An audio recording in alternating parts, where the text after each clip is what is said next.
Hey guys, so by the way, this is our 24 North Star office, and yes, after a long maternity leave, I'm back to work and trying to find a good balance between work and life these days. But excited to be doing these live recordings for the channel once again. And to kick off our fall 2025 season, I thought a good video would be to just talk about what's the cost of doing a MS in US in 2024 and 2025, because lately we have seen that inflation has been there. After the COVID slump, the rents are back up again. Some universities have also raised their fee, etc. So what does the new cost of doing MS in US looks like? That's what I'm going to cover comprehensively in this video. Let's talk about all the cost associated with it, preparation for it, application part, and then doing the actual studying part in the US. So let's break down all the costs so that you have a good idea of what kind of budget you need to set aside if you aspire to study in US in 2025. Let's get started.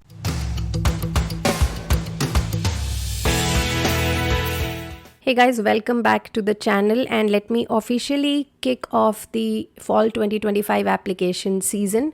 This is Nistha from Scholar Strategy, and we have been posting a lot of videos for people who aspire to do their master's or undergrad studies in US.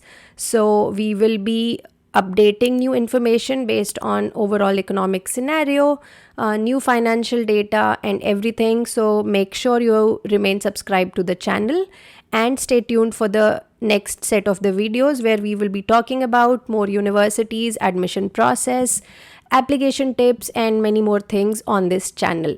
Okay, so today we are talking about the overall cost of masters in USA for 2025, and in this I'm going to talk about 8 kind of costs. First is mandatory examination costs, second is application costs, third is visa fee, fourth is travel, fifth is cost of essentials, sixth is living expenses, seventh is tuition fee, and eighth is miscellaneous expenses. So let me start with the mandatory examination costs. Now, as we know that to even apply to US universities, you are required to give certain examinations. Now, in between the COVID time, many universities had started waiving off the GRE, but we are seeing that GRE, SAT and all these tests are making a comeback. So most likely you will have to appear for these exams. So let's talk about the GRE cost. It's the most common examinations that you can take, and I do highly recommend it. Unless you're going for a management course, then you can look at GMAT. Otherwise, GRE is the most applicable course for all the masters aspirants, especially people who watch this channel. I'm not adding the cost for private coaching or GRE prep courses kind of thing. Let us just look at the cost of taking the GRE itself, which is the fee is around $270, which at current US dollar rate comes to around 22,600 rupees. If you plan to take additional paid mock tests or go for coaching, etc., then you can add 4,000 to 5,000 rupees for the preparation here. The other test is the IELTS or the TOEFL test. Now, as we know that to reach US,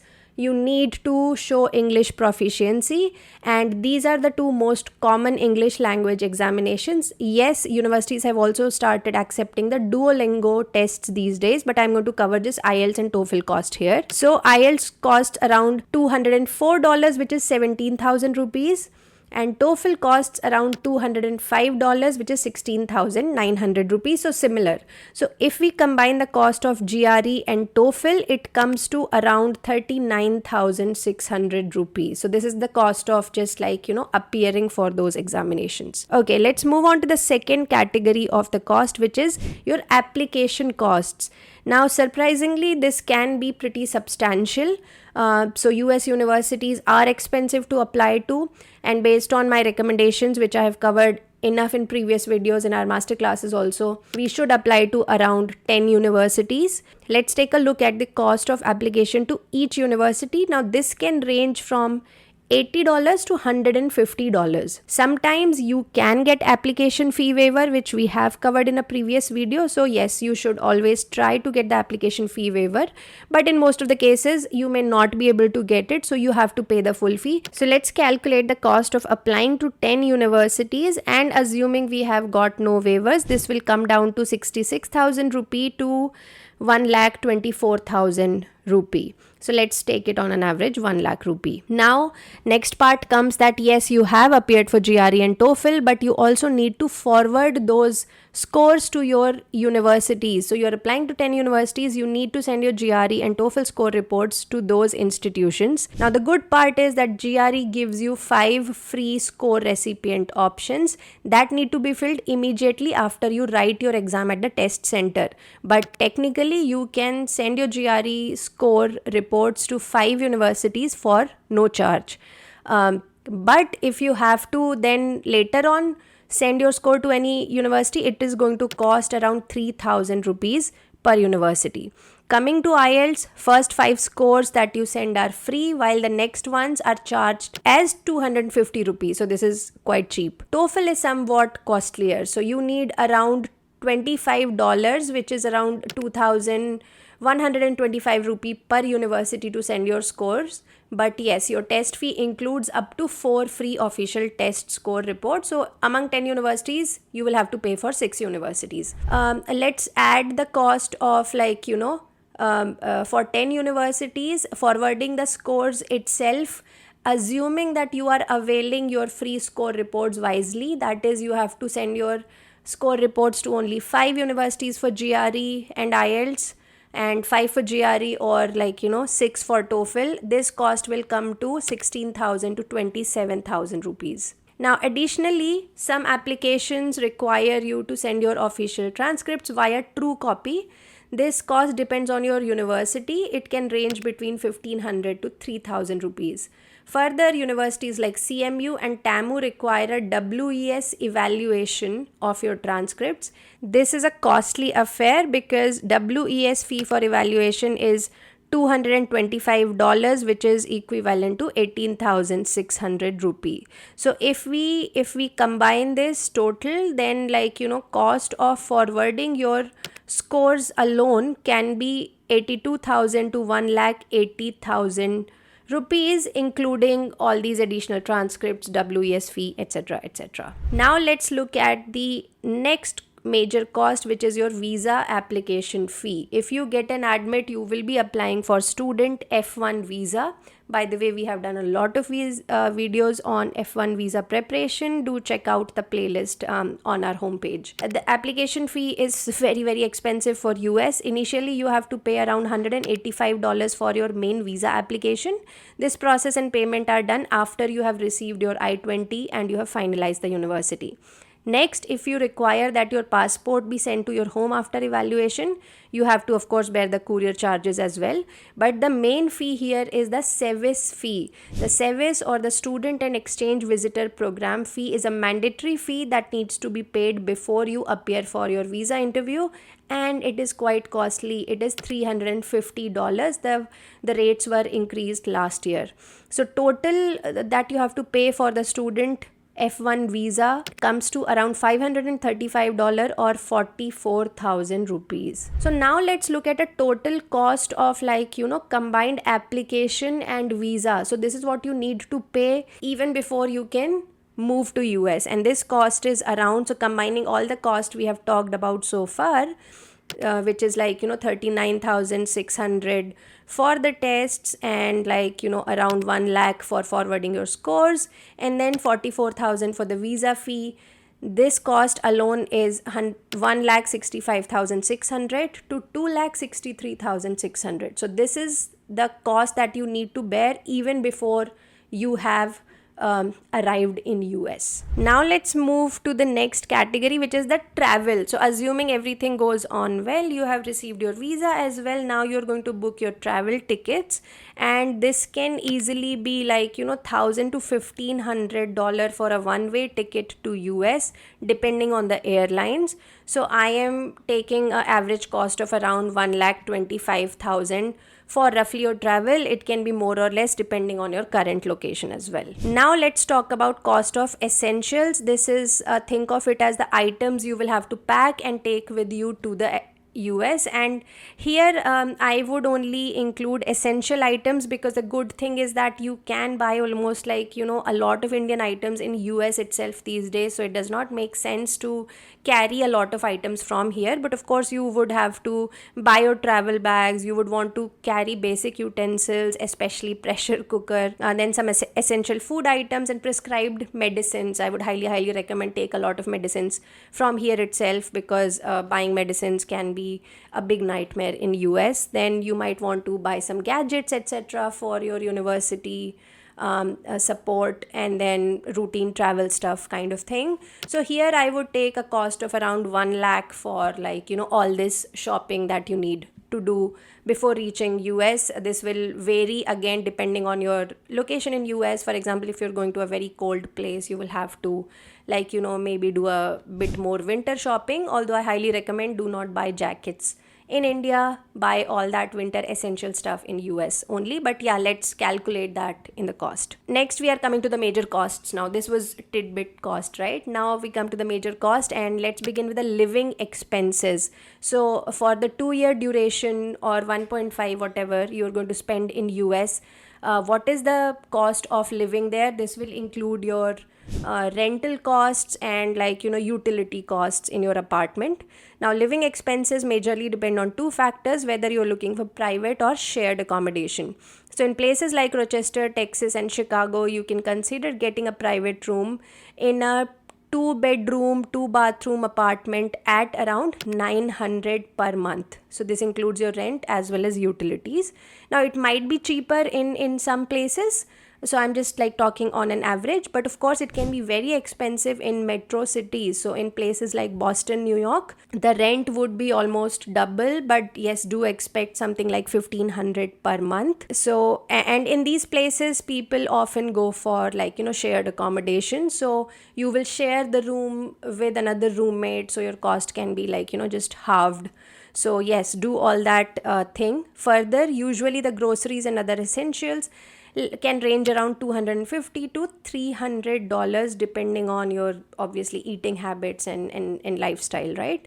So per month, this is on a comfortable side, like, you know, let's put aside $250 or $300 for that. So living costs are obviously recurring costs. So per month we have calculated this much. So assuming, like, you know, so per month we are seeing a cost of $1,000 to $1,800, which can come to 83,000 to 1,49,000 rupees per month. And for a 2-year course, this would be around 20 to 35 lakh rupees. Now in my previous video, I used to take living costs as $20,000, but clearly the living costs have gone up. So this is the new number we are looking at, 20 to 35 lakh. And next we come to the biggest cost, which is of course the tuition fee, because yes, education in US is expensive. So now I'm going to tell you the cost here, assuming you have gotten no assistantship, scholarship whatsoever, which is not true for masters, especially in engineering or science programs. I'm fairly bullish that you can manage some sort of assistantships. We have talked about it in great detail in our funding masterclass. Do check it out. But let's here talk about what are the base costs that a university charges you, and in case you do not find any funding, what do you have to pay. So this is obviously the highest expense, and it depends on certain factors like whether the university is public or private. Public universities are comparatively cheaper. Ivy Leagues have the most expensive tuition usually. Also, like, you know, when you start looking at the cost on the university websites, you'll get confused because they sometimes list as cost per credit. So what you have to do there is calculate the total number of credits you need to complete to get your degree, and then multiply the per credit cost with that to get a good estimate of what the fee is going to like. But here I'm going to show you from a couple of universities to give you a full range. So for example, SUNY Buffalo is on the cheaper side, and the cost of masters in CS, the annual tuition fee is around $22,000 or 19 lakh rupees. For 2 years, 38 lakh. Next, let's look at Northeastern University Masters in Computer Science program. So this is in Boston, pretty expensive university that ways. The tuition here is $57,000 for entire program, that is 2 years. So roughly it's around 23.5 lakh per year. That is the cost. Then let's look at Carnegie Mellon University, CMU, and we are quoting the cost here from the MISM degree, Masters in Information Systems Management. And here they have cited a fee of $27,000 per year. So roughly 46 lakh for 2-year course. And now let's look at University of Texas at Dallas. And we have picked here Masters in Information Technology Management, which is on expensive side. So even within the same university, you will notice that cost of certain major programs is lower, and more the more the management oriented course it is, the higher the fee tends to be. So obviously the MBA fee is much higher than the Masters in Computer Science fee. So this is the MITM program, which is a hybrid, more of a management course. So here the fee is slightly higher, and they have quoted a tuition fee of $35,000 for 1 year. So around 29 lakh for 1 year, which is fairly expensive. I mean, it's even more expensive than CMU MISM course. Then we have Columbia MS in CS. So let me quote a Ivy League fee as well. And the fee is whopping $59,000 for 1 year, which is 49 lakh for 1 year. Okay, so here I've given you example of 3-4 universities ranging from 19 lakh at sunny Buffalo for 1 year to 49 lakh at Columbia for 1 year. Okay, so that was the tuition fee cost. Now let's look at miscellaneous expenses. Here I'm including everything that is non-essential, but we need to feel good or have a good life. So here I'm including vacation, travel, miscellaneous shopping, as well as entertainment costs. So things like, airfare for vacation trips, or one-time cost of essentials like buying a bed or furniture, mattresses, or unknown university fee, like sometimes they charge you extra insurance fee or something. Then you have entertainment cost. You would most likely subscribe to Netflix, Amazon kind of things. And of course, you would want to buy some items like business casuals, etc., to prepare for your job interviews. So combining all that, right, the extra cost, which is not mandatory, but most likely you will incur those costs, I would put aside a kitty of around 1 lakh rupee for those things. Okay, so those were the different category of costs. And now let's take a look at the combined number to get a good sense of what it's going to cost us. So we see that we had to spend around 5 lakh rupee for just application process, visa and flight tickets. Then we had around 20 to 35 lakh expense just for living costs. Then we had the tuition fee cost, which came to around 38 lakh to 98 lakh rupees. This is obviously the big elephant in the room. And then just 1 lakh for miscellaneous. So overall, if you combine all that, you get a number of 63 lakh to 1 crore 38 lakh rupees. So this is broadly the range of cost that you can expect to do a master's in US. Of course, it's varying a lot on which university you attend in the end, because that will determine your tuition as well as living costs. So if you're financially constrained, make sure you apply to universities which are relatively cheaper. So something like in Texas or public universities. If you're worried about the living cost, then yes, look at smaller towns like Urbana-Champaign instead of NYU or New York. But yes, I think at the very basic, if you have to spend everything, if you're not getting any financial aid, then do expect to having to spend around 60 lakh rupees easily for a master's in US. So that is the kind of expectation you should have in your head. This is of course only for masters. If we talk about bachelor's, which we might do the cost evaluation in a future video, then of course that varies. That is going to be higher, and that's quite different. So this is only for master's programs in US and master's programs, not MBA programs, I would say, right? So I hope this gives you a good picture of, like, where we are heading to in fall 2025, and keep your preparation accordingly. What else do you want me to cover? Let me know in the comments, and if you have any feedback or suggestion for us, or if you just want to say hi, I would love to hear from you. So I will see you guys with a fresh new video next week. Until then, take care. Bye bye.